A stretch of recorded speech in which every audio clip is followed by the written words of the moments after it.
Nothing good ever happens when you're somewhere you aren't supposed to be. It wasn't my fault. I was sitting at the stoplight and a guy pulled up next to me. He motioned for me to roll down my window. "You've got a low tire," he said. I told him thanks and pulled into the Walmart parking lot off to the right. I got out and looked. I could see a screw head embedded in the tire tread and air was slowly leaking out. Great. Now what? I decided to go in and get a can of that slime stuff. When I came back, I took the screw out. Big mistake. Now the air really started hissing out. I screwed it back in and got some air at the gas station in the parking lot. I was only 15 miles from home and I'd check it several times. If it started getting too low, I'd put in the can of slime. There was a convenience store about 5 miles from home and I could see the tire was getting pretty low in the driver's side mirror. I pulled in and they didn't have air. Time to test the slime. I put it in and some green goo, I guess they call it slime for a reason, came out but the hissing of escaping air stopped. I was just about to get back in my car when I noticed a pickup truck pull in. It was one of those giant ones with the huge tires.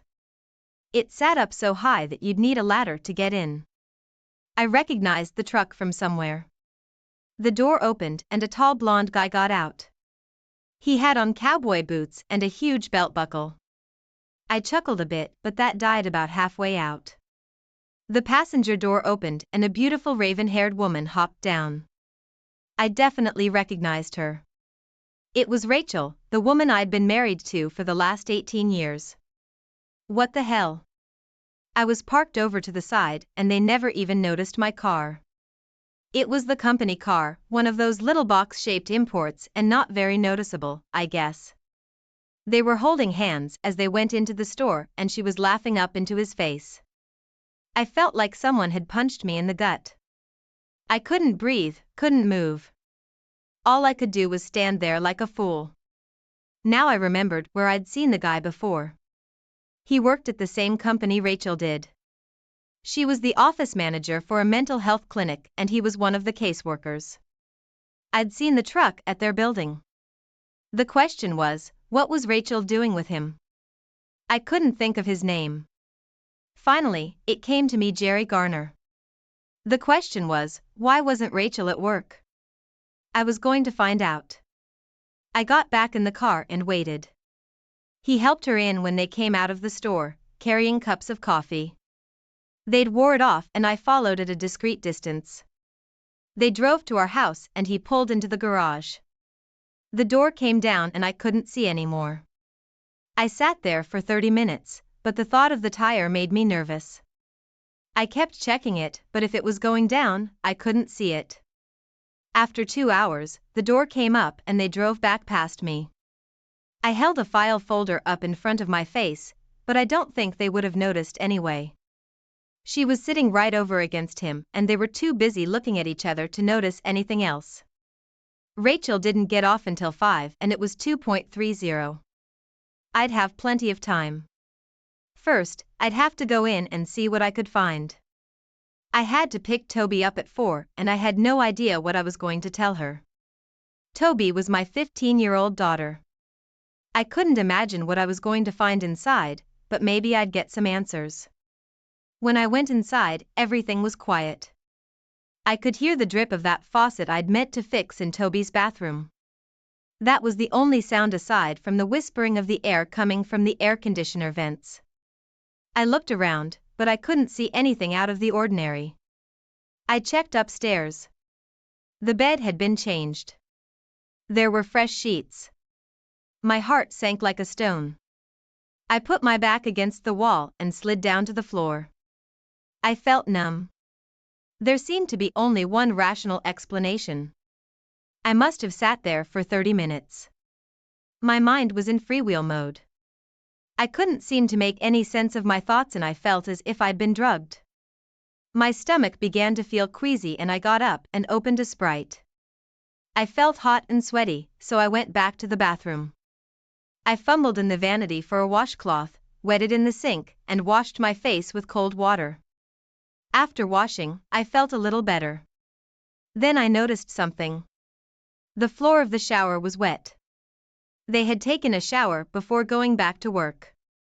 I wandered back out into the bedroom and sat on the edge of the bed in a daze, the bed that my wife and her lover had just vacated.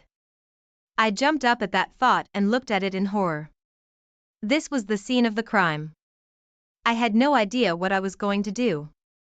Well, I was going to divorce Rachel. That went without saying. I was totally without a clue. I didn't know any lawyers. I had no idea how to proceed and I had to pick Toby out from school. Toby, what was I going to tell her? I made my way out to the car, feeling like I'd been drunk for 10 days straight.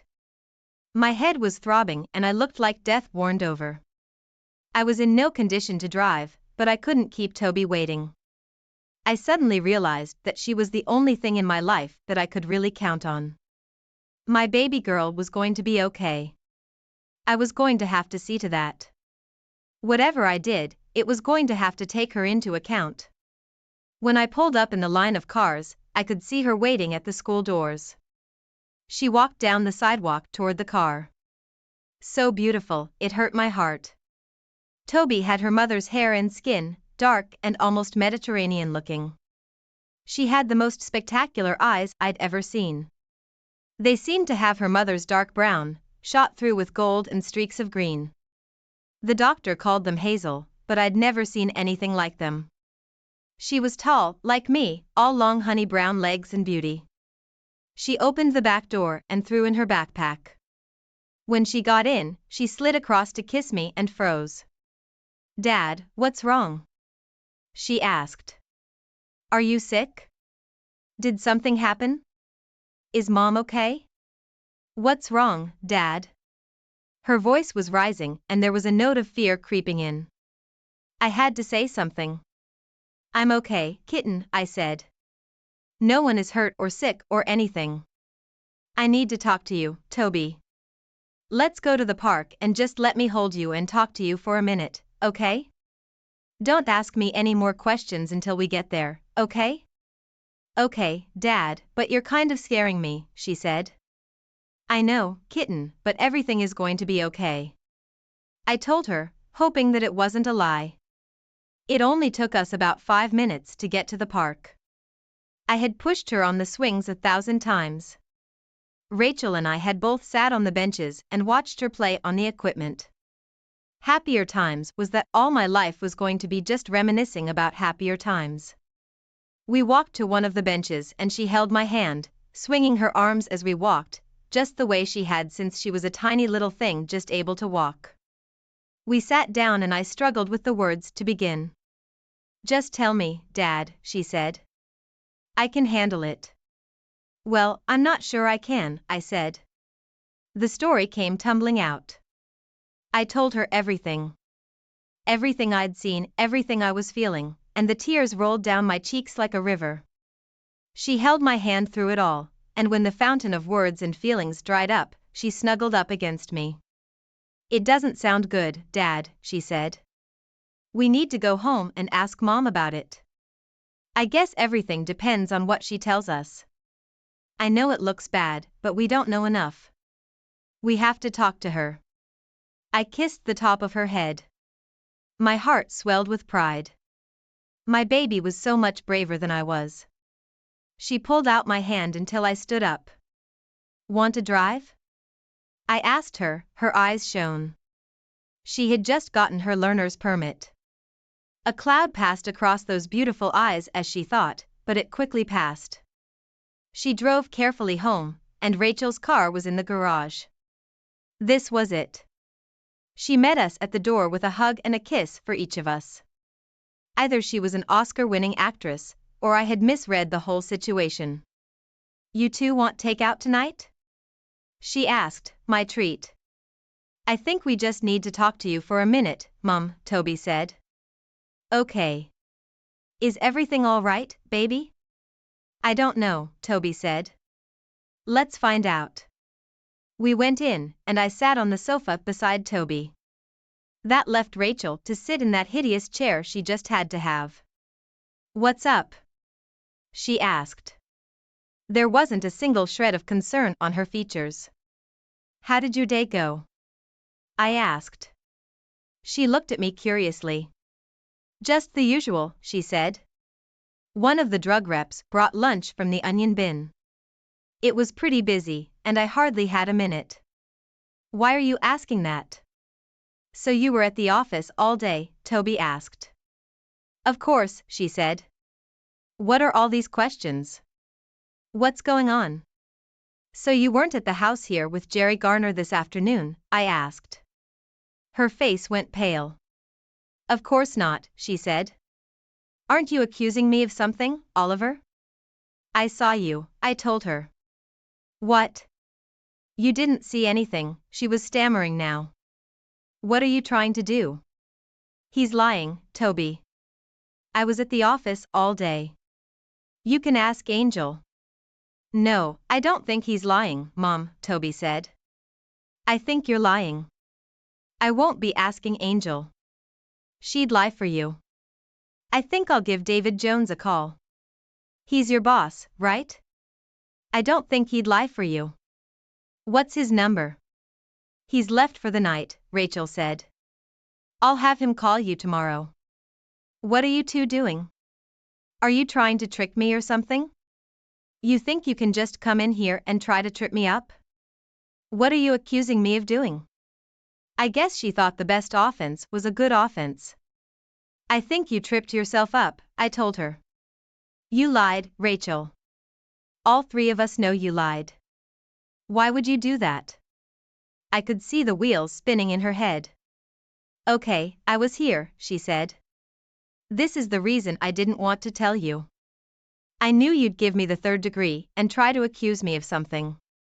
No one has accused you of anything, Toby said. I'm accusing you of something now. You tried to make me believe that Dad is a liar. You tried to make him look like a liar to cover up your lie. What are you lying about, Mom? Are you having an affair with that jerk? You don't even know him, Rachel said. Why would you say he's a jerk? I've met him twice, Toby said. The way he looks at me makes me want to take a bath. That doesn't matter. Are you having an affair with him? Rachel's eyes moved back and forth between us for a moment, looking like a trapped animal. I didn't want it to be like this, she finally said. I wasn't ready. Wasn't ready for what? Toby asked. I'd just fallen in love with Jerry, she said. She looked over at me. I'm sorry, Oliver. It just happened. We worked together very closely, you know. He was just. I don't know. He's like the other half of my soul. We just connected and I couldn't help it. We're in love. I was going to tell you when we were ready. As soon as we can both get divorced, we're going to get married. I'm so sorry. I didn't mean for you to find out this way. Toby, it's going to be okay. You'll still get to see your father whenever you want to. Jerry has a really nice place out on the lake. He has a daughter, too, you know. He likes you and we're going to be very happy. Aren't you nuts? Toby practically exploded. I'm not going to live with that jerk. You're right, I'm going to see Dad anytime I want because I'm going to be living with him. It's you who I'm not going to be seeing. How could you? She turned on her heel and walked upstairs to her room. I heard the lock on her door click. Rachel turned and looked at me. She'll get over it, she said. Jerry is really a good guy, Oliver. I think you'll like him. I'm sorry, but I need to be happy. Jerry makes me happy and that's all there is to it. I just stared at her. Who was this person? It was as if she'd been body snatched or something. I wasn't about to argue or discuss anything with a dangerous lunatic. Whatever. Rachel, I said. When are you moving out? Moving out, she said. I'm not. I don't have anywhere to go. Jerry is married and we can't do anything until we tell his wife. We'll all have to get divorces and see how the settlement is before we know what we need to do. No, you're moving out, I told her. I'll give you 3 days. Her jaw dropped. What the hell are you talking about? You can't kick me out of my own house. If anything, you should be the one who moves out. You're forgetting something, I said. This is my house. I owned it before I met you. It was paid for and I owned it clear before we got married. The house isn't a marital asset. It's mine. My name is on the deed and yours isn't. No, you're moving out of my house. Where? She asked. Are you just going to throw me out on the street? I really don't care where, I said. Maybe you could get a room down at the cheating motel. Maybe one of those rent by the hour places, you know.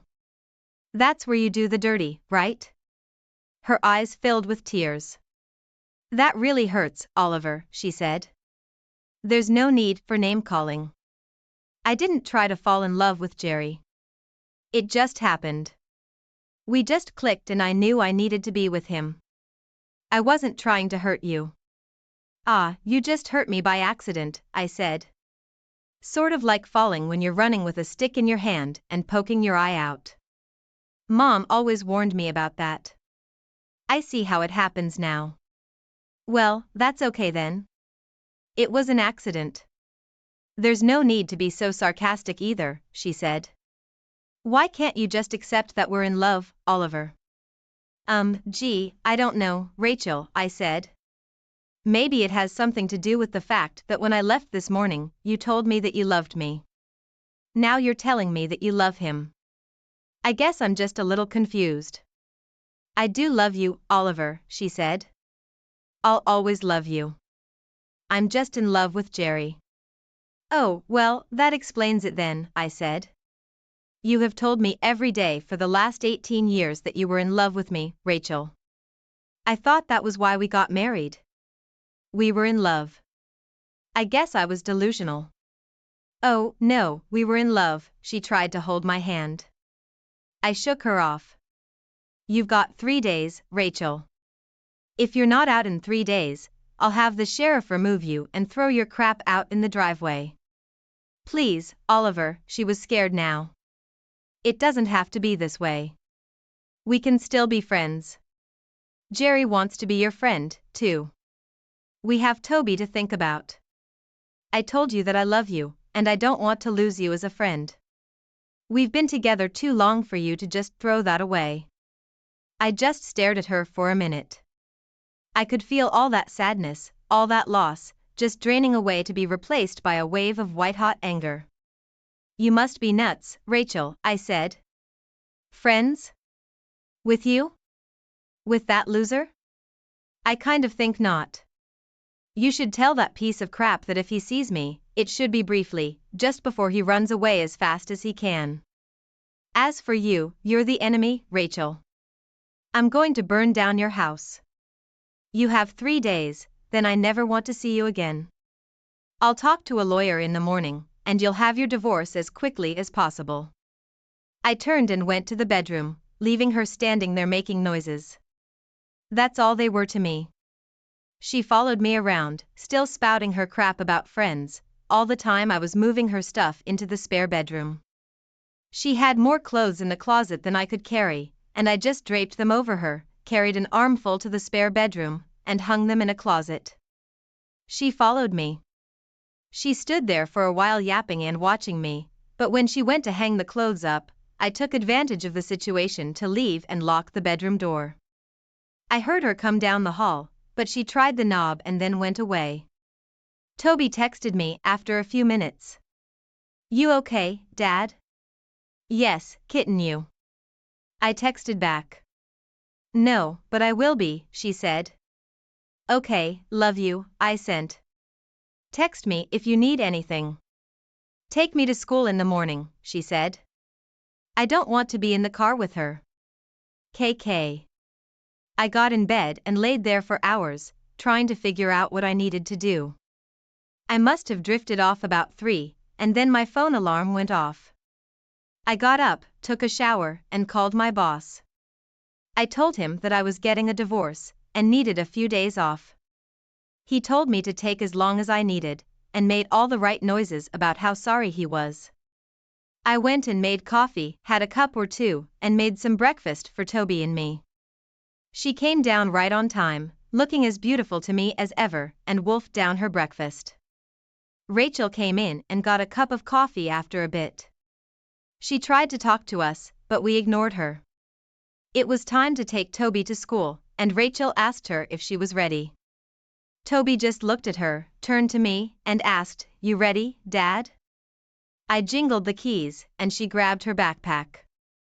"Okay, you can act like 2-year-olds if it makes you feel good," Rachel said. She stalked away and got her purse, shot us one more glare, and left. I took Toby to school, and she kissed me when she got out. I sat there and watched her go in. I was thinking of my friend Dan. He'd just been through a divorce, and I thought I'd give him a call and see what attorney he'd used. He didn't recommend his attorney.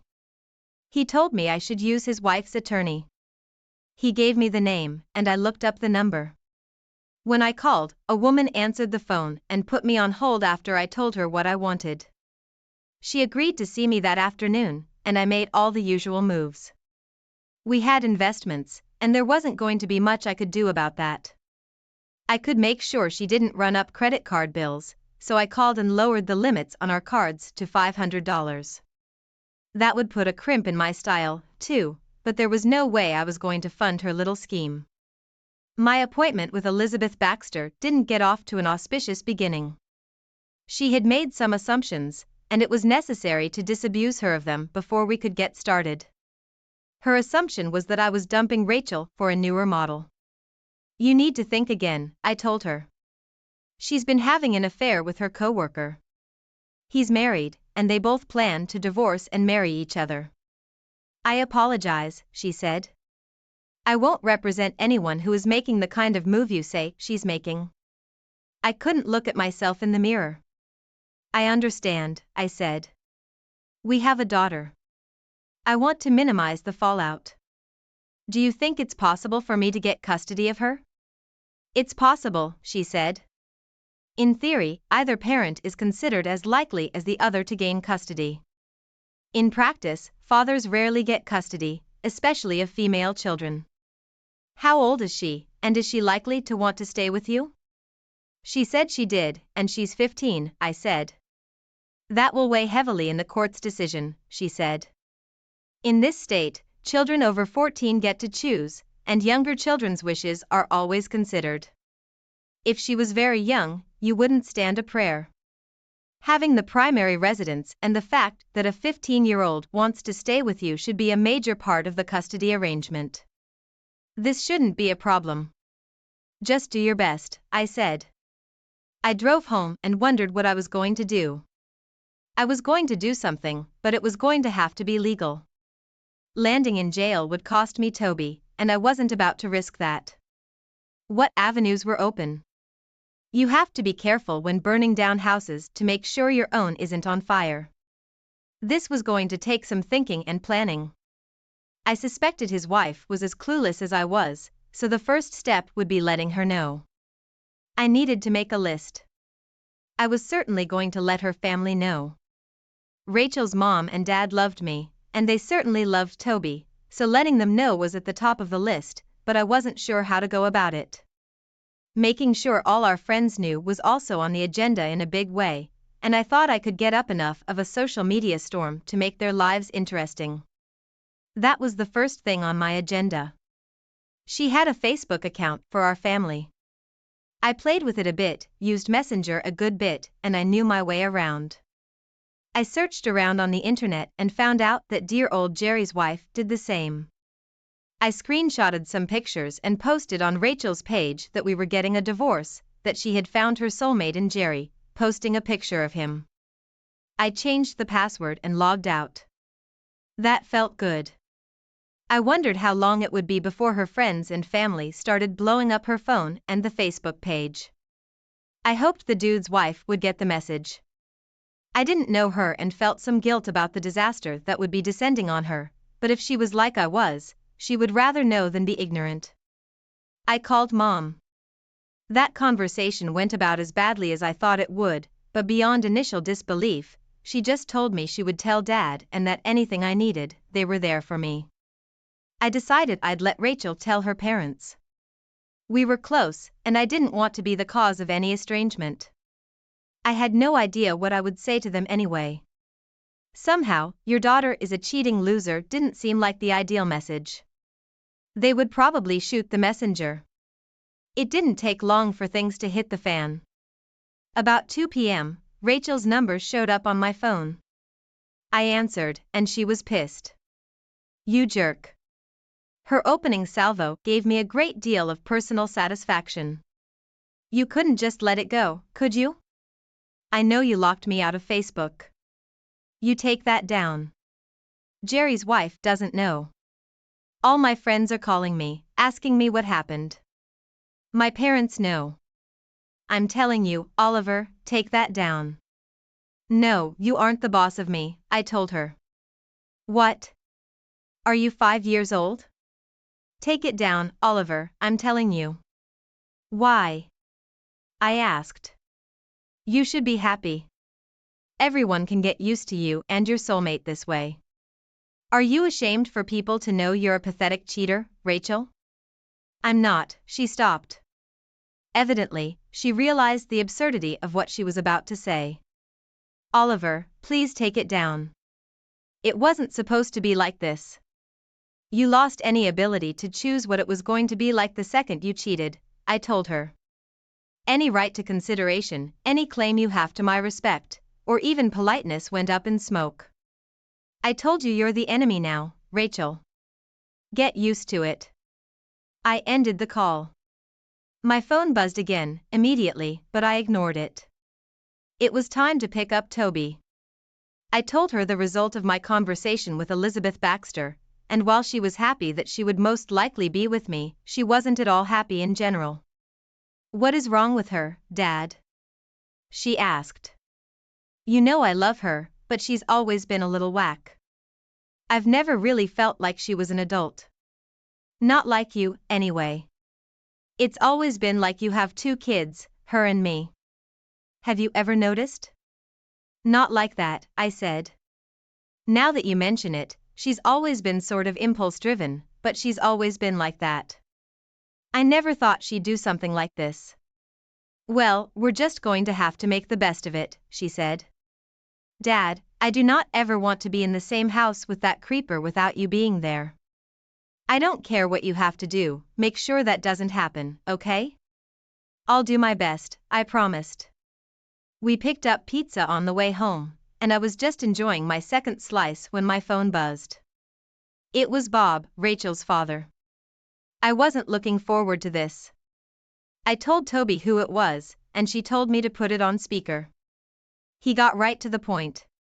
"Oliver, I don't know exactly what is going on, but Rachel came here last night and asked if she could stay with us. Care to explain how that happened?" "Did you ask her?" I said. "She said you kicked her out." "Well, I did. But did she tell you why?" "No, she said she was going to explain, but she wasn't ready." "Are you sure you don't want to wait for her explanation?" I asked. "Can't you just tell me?" he asked. "She has been having an affair with Jerry Garner, a guy where she works. He's planning to divorce his wife." "She was planning to divorce me, and they're cooking up," I said. "What? That's crazy, Oliver. How do you know this?" "I caught them together yesterday," I said. "Besides," she told me. "Are you sure you didn't misunderstand?" he asked. Toby spoke up. "Hi, Grandpa. I've been listening. Dad has you on speaker. There is no misunderstanding. I was there when she told him." "I'm sorry, Grandpa. I love you." She sobbed, and he heard it. When he spoke again, his voice was cracking. "Don't cry, lovebug. Please, just be strong, okay? I love you too, and so does Grandma. I'll try and talk some sense into your mom. Oliver, you still there?" "Yes, I'm sorry, Bob. Don't worry about Toby. You are her grandparents, and nothing is ever going to change that. I know you love Rachel, and you'll do what you have to do. I respect you more than I have words to tell you. I hope you won't hate me when this is done. That's never going to happen, he said. I'll find out what's going on. Call me if you need anything. It went better than I feared. Things happen. You do the best you can. There is no need to detail what went on in the divorce process. Most people know plenty of people who have been through it. It was long, painful, and it never got any better. Rachel was apparently delusional. She had imagined she would get custody of Toby. That didn't happen. Miss Baxter was as good as advertised. I got full custody, based on Toby's desire to live with me, and after hearing Toby in a private meeting, the judge ruled that Rachel had unrestricted visitation, but not any that would involve Toby being alone with her and Jerry Garner. That became a non-issue in any case. His wife divorced him, but it seemed that the whole soulmate thing had been a little overblown, at least on his part. 2 weeks after my discovering their affair, he was on to a new conquest. All those grandiose plans evaporated like fog on a sunny day. It took 7 months for the divorce to become final. Rachel changed her mind. I was surprised at our second court appearance when she asked the judge to order counseling. Nothing I or Ms. Baxter could say seemed to have any bearing, and the judge ordered it. We were supposed to have 8 to 10 sessions. We got some weird old hippie dude. We were asked to state our goals in the first session. Rachel's was long and convoluted. It seemed like she thought that I should realize that seeking her happiness was the primary focus of the universe, and that I should understand that she had not meant any harm, only happiness. Mine was much simpler. What are your goals in these sessions, Mr. Berriman? He asked. My goal is to get them over with, I said. Our spirit guide frowned. Mr. Berriman, do you really have no interest in working on your issues that brought your marriage to this point? I'm sorry, Mr. Rodman, but it wasn't my issues that brought my marriage to this point, and I really do have no interest in working on them. I am quite happy with my issues and fully intend to die with them. Rachel was quite as horrified as Mr. Guru and did not hesitate to plunge in boldly. Oliver, how do you expect to get back to where we were if you aren't willing to at least discuss this? I don't, I said. Let me make it clear to you both. I give zero crap about getting back to where we were or working on issues. I'm here because of a court order. I will do what it takes to satisfy that court order, then we'll go back to court and get divorced. That's my plan. Are you aware that if I go back to the judge and report that you refuse to cooperate, you could be cited for contempt? Mr. Pathguide said. I'm not aware of that, I said. Do you mean if you go back to the judge and lie? These sessions are being recorded. I'm sure my attorney would be happy to subpoena the recordings and expose your perjury. I'm here, I'm doing whatever you say to do. You've asked me my goals. I told you what they are. See, I'm cooperating. He flushed. I'm sure the judge expected you to try to work out the issues between you, he said. I'm not responsible for the judge's expectations, I told him.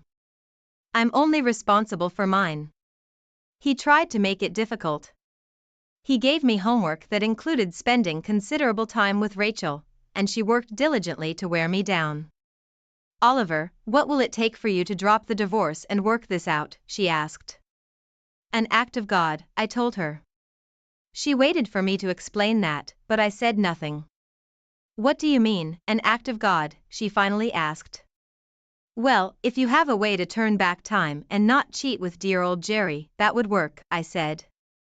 Otherwise, I've never heard of anyone other than God with that power. Have you developed powers you haven't told me about, Rachel? Well, other than the power to attract other men with your feminine charms. We slogged on, dreary exercise after mindless mantra, and finally they were over. We went back to court, and the judge asked if we had made any progress. Your Honor, there is no possibility that my client is going to remain married to his wife, Elizabeth Baxter said. We would like to see this divorce granted as expeditiously as possible. My client and his daughter have been dragged through this process long enough. Evidently, the judge agreed, because 10 days later, the decree came in the mail. Toby saw her mother quite a bit, since she loved her grandparents and spent a lot of time with them. Rachel occasionally planned something that Toby would consent to do with her, but it was never the same. She hung with her friends, and one in particular seemed to be at the top of her list. She was a tiny little blonde thing named Sabrina. It seemed like she practically lived with us. She was cute as a month-old kitten, and as sweet as honey. I was happy to have her, and they began to include me in some of their activities. One of the things they loved was water skiing. We had a boat, and when summer vacation started, most Saturdays would find us at one of the nearby lakes. On a Monday, they asked me if we could go to the lake for the weekend, take our RV, and stay until Sunday evening.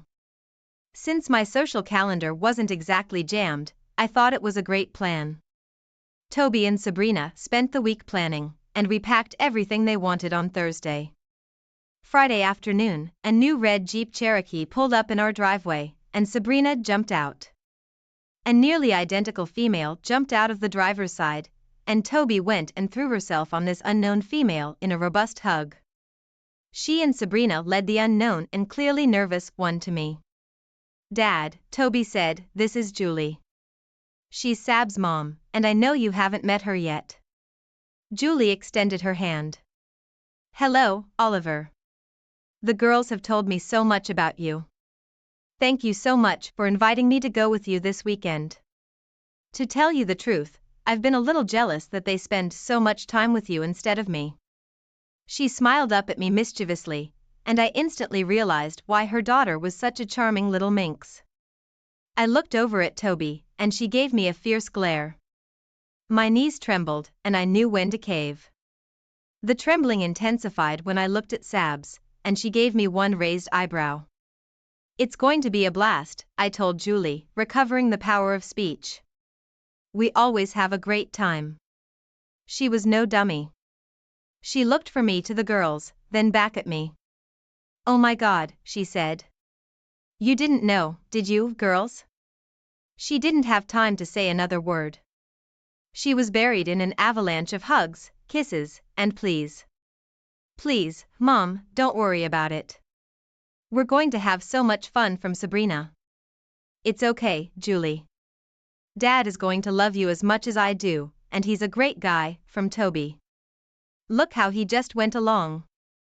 She disentangled herself and looked them over. "You two go sit on the porch, and I'm going to talk to Oliver," she said. They showed some reluctance, and she said, "Now." They took her seriously and scurried away. "I'm so sorry, Oliver. I had no idea," she said. "I'm going to take Sabs and leave. She's going to be grounded for a month. God, this is embarrassing." She looked so little and embarrassed that I stepped forward and hugged her. She stiffened at first, but then relaxed. "Yes, it is embarrassing," I said. "They are very naughty, but you and I both know there is no harm in them. Let me guess. You aren't married." She looked up at me and laughed. God, she was cute. "No, I'm not." "Do you think that's what this is about?" "I'm almost certain," I said. "Here's the deal. You're packed. You've cleared your weekend. It's going to be gorgeous at the lake. I'm not a bad guy, which you know from being around Toby. Let's play along. It will be fun. We might tweak them a little. What do you say?" She stepped back, looked over at the girls' expectant faces and said, "Yeah, let's go." I gave them the thumbs up, and they leaped to their feet, rushing over to join us. I heard Toby come out with an exuberant yeet. I stopped them and took one under each arm. "Pearls, that wasn't very nice," I said. Sabs looked up at me and cackled in her best Skeletor voice. "I am not nice." That broke us all up, and I couldn't go on. They were just too cute and too innocent. "We know what you're trying to do," I told them. "Stop. I mean it. You can't just go around trying to arrange other people's lives. Yes, but I love Jules, and I didn't know how to get you to meet her. Toby protested. Well, you could have just told me, I said. She looked a little sad. It's okay, kitten. Just don't do it again, I said. She brightened up immediately. Sabs tugged on my arm. Let's go. I can't wait. This is going to be sick nasty, Oliver. You'll see. Julie laughed. I believe that's supposed to be the ultimate in really cool, Oliver. She's right, though. We're killing daylight. We grabbed 2 bags out of her Jeep and climbed in. We had the boat hitched, and after a stop for propane, we were on the way. It was half an hour to the lake, and Julie sat up front with me. The girls got some awful music playing through their Bluetooth connections, and we got acquainted. Julie had her own insurance company, it turned out, and also did financial planning. I took her in as I glanced over at her in conversation. God, she was cute. I thought Sabs would look just like her when she was Julie's age. She looked quite a bit younger than I was, but it turned out it was just 3 years. She was probably 5 feet nothing, had light blonde hair down to her lower back, and a nice tan going. She had huge brown eyes, high cheekbones, and a perfect little heart-shaped face, including a widow's peak and a broad forehead. She was wearing jeans and a button up top, but she was slender and willowy. I didn't want to perv on her, so I really didn't check her out until we got to the lake. We got a slip to park the boat, then the RV. They shooed me outside while they changed, and I got the water hooked up in the meanwhile. They came out when they were done changing, and I went in, slipped into trunks and a t-shirt, and we were ready. We took a cooler full of drinks, and we were off. We cruised out of the no-wake zone, and I opened it up. We ran a couple of miles down the lake, and they were ready to ski. Their long t-shirts came off, and the girls were their usual awkward beauty. Jolie was something else. There was nothing awkward about her. I said she was slender, but she was tiny. She was all woman. When she turned to watch the girls go over the back, I nearly lost my mind. She turned and caught me staring. She just smiled and gave me a wink. Done, she asked. Her smile took away the sting. Her teeth were perfect, too.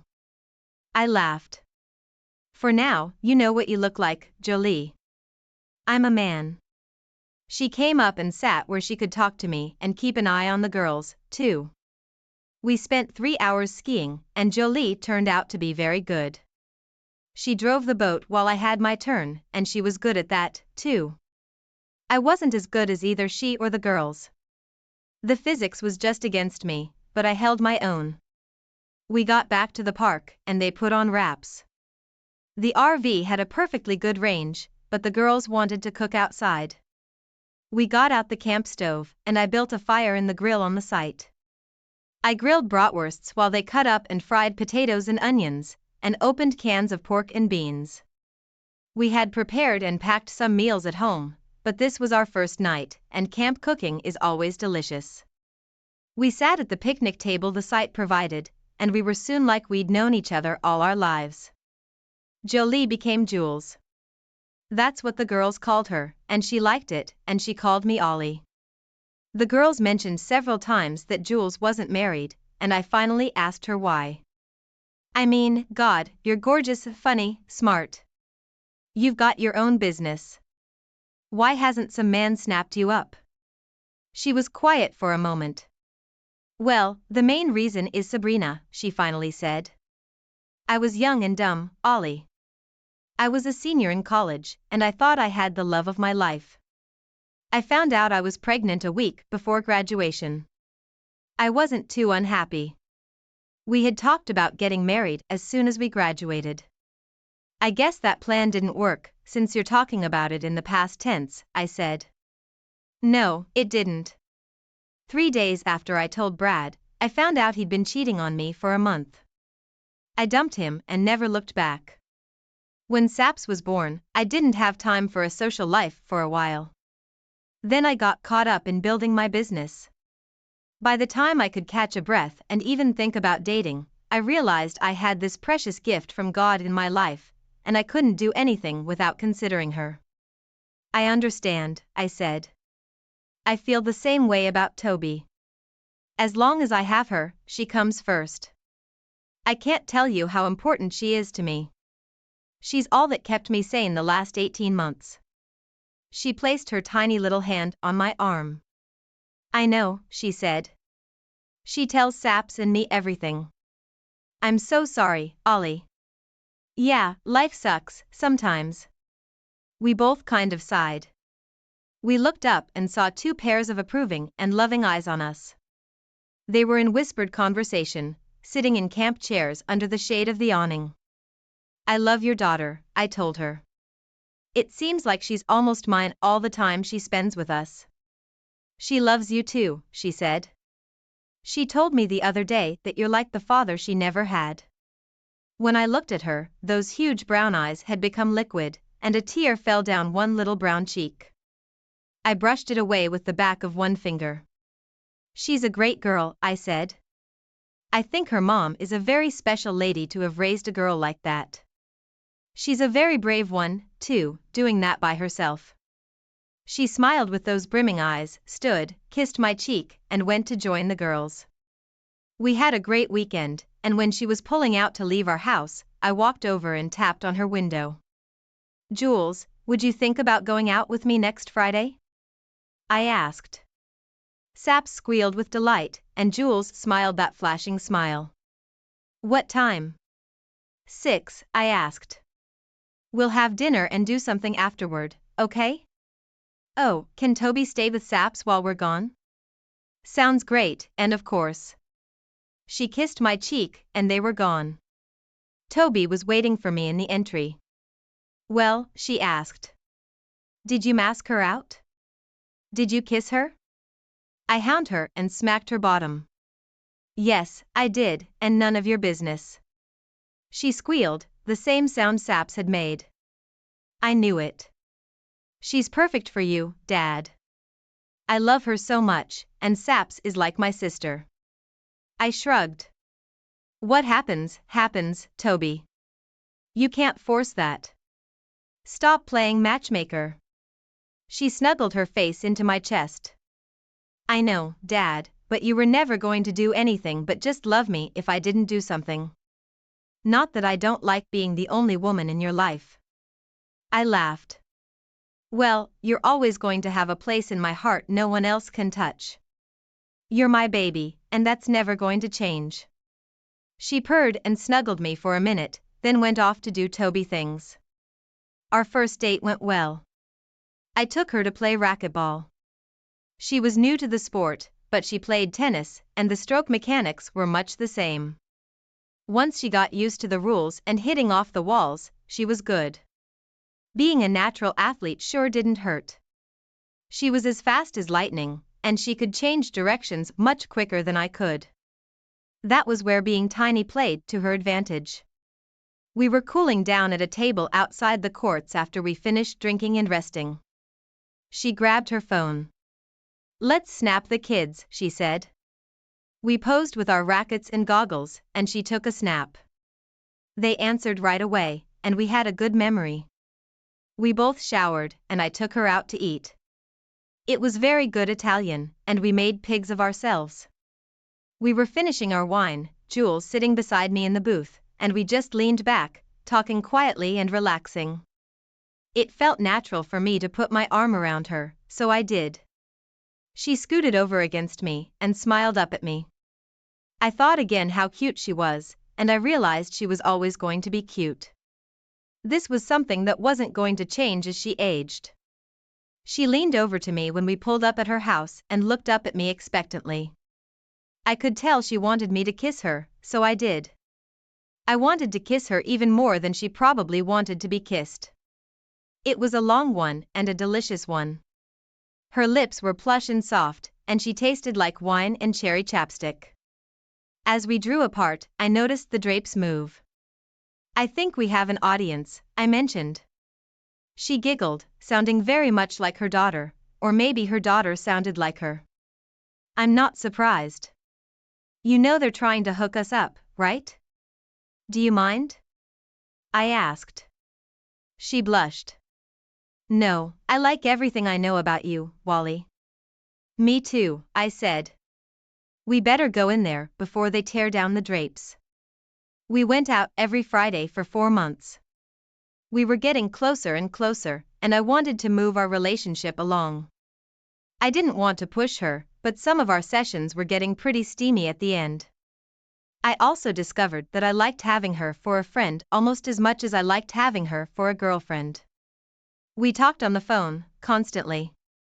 She would snap or text me funny little things or just a few words several times a day, and I did the same. I would see something or hear something and know that Jules would get a laugh out of it, so I needed to share it with her. We were becoming very intimate, and I knew everything about her life as she did mine. We started having dinner together, all of us, every Tuesday, and we would just hang out, play games, and I was almost as in love with Sabs as I was her mother. They were very alike, and if you knew one, you knew the other almost as well. There were subtle and major differences, but they were both completely charming, and the differences just emphasized the similarities. Life was great, and the only cloud was the continued presence of Rachel. She was still part of Toby's life, so perforce of mine. I wanted nothing to do with her, and the sight of her irritated me. She never failed to try to talk to me every time she came to pick up Toby or I dropped her off at her grandparents'. She was still living with them. She lost her job, along with Jerry, at the clinic, and she was working at another private one across town. If she irritated me too much, I'd ask her if she'd heard from him. That quickly put a damper on her attempts. How long is it going to take for you to forgive me? She asked on one such occasion. Forgive you? For what? I asked. As far as I know, you don't believe you did anything wrong. Not one time have I heard, I'm sorry, Oliver, I was wrong. I'm sorry I tried to make Toby believe you were a liar. I'm sorry I tried to take her away from you, tried to rape you in the divorce. And worst of all, I've not once heard, I'm sorry I cheated and slept with that dirtbag behind your back. I didn't hear it then either. She could take no responsibility for her actions. I didn't really know what forgiving her would entail. I was reconciled and at peace. I didn't forget, but I sure wasn't going to waste a minute being bitter about it. People have the right to do dumb stuff. They have the right to divorce you, dump you, end their friendships with you, and you just accept it and move on. People do crappy things every day. In the heat of the moment, I wanted to punish both the cheaters, but I quickly got beyond that. Their punishment was being who they were. They had to live with themselves. I fully intended to live with myself, and that meant putting the lying and cheating behind me and living my best life. Rachel was an unhappy woman, and I sincerely wished any bad luck in the world on dear old Jerry, but it wouldn't come at my hand. Let God or the universe punish them. I was out of that game. She became even more unhappy when she discovered that I was dating Jules. I had dropped Toby off at her grandparents' for the night, and she came out to the car and stopped me. I hear you're dating one of Toby's friend's mother, she said. I just looked at her. Is it true? She asked. That's my business, I said. The hell it is, she snapped. I'm your wife. I have a right to know. You have crap for rights, I told her. You aren't my wife. You found your soulmate, and it wasn't me, remember? Then this thing called a divorce happened. My business is no longer yours, and yours is none of mine. Be quiet, Rachel. Don't stick your nose in mine again. I was steaming when I left. I told Toby what had happened. She was just as pissed off as I had been. That ended my dropping her off at her grandparents' or Rachel picking her up at her house. Bob or Cindy, the grandparents, came to our house and got her from then on. That took away a major source of stress in my life. On our 7-month anniversary of the trip to the lake, I took Jules out. We went to a nice restaurant and out to a club. She didn't drink much, just a beer now and again or one drink. She had two that night. I raised an eyebrow when she ordered the second. She laughed. Yeah, I'm wild and crazy tonight, huh? You're perfect, just like you always are, I said. Do you really think so, Ollie? She bent her head sideways in that way she had. Because I think you're pretty perfect too. If I'm so perfect, why haven't you invited me to spend the night? I must have looked pretty startled because she laughed. Have you not even thought about it? I found my presence of mind. Yeah, Jules. I've thought about little else since that first day on the boat when I saw you in that bikini.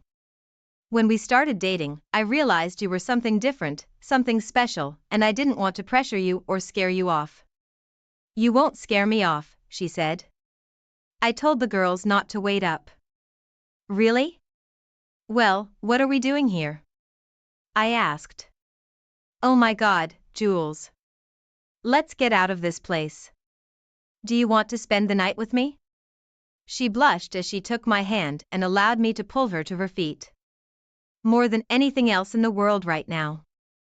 She practically melted herself into me as we made our way out, and she leaned over with her head on my shoulder and holding my arm all the way home. I let her out when we pulled into the garage, and she was pressed up against my side all the way to the bedroom. I turned her around at the foot of the bed and kissed her.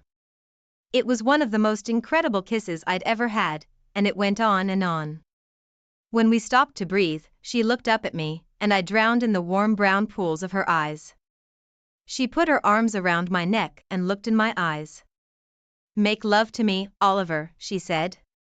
I'm kind of afraid. Don't be, I told her. I love you, Julie Barnes. You know that, right?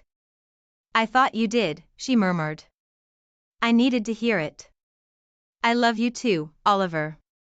We fell asleep in each other's arms, and twice during the night we made love again, once when I initiated it and once when she did.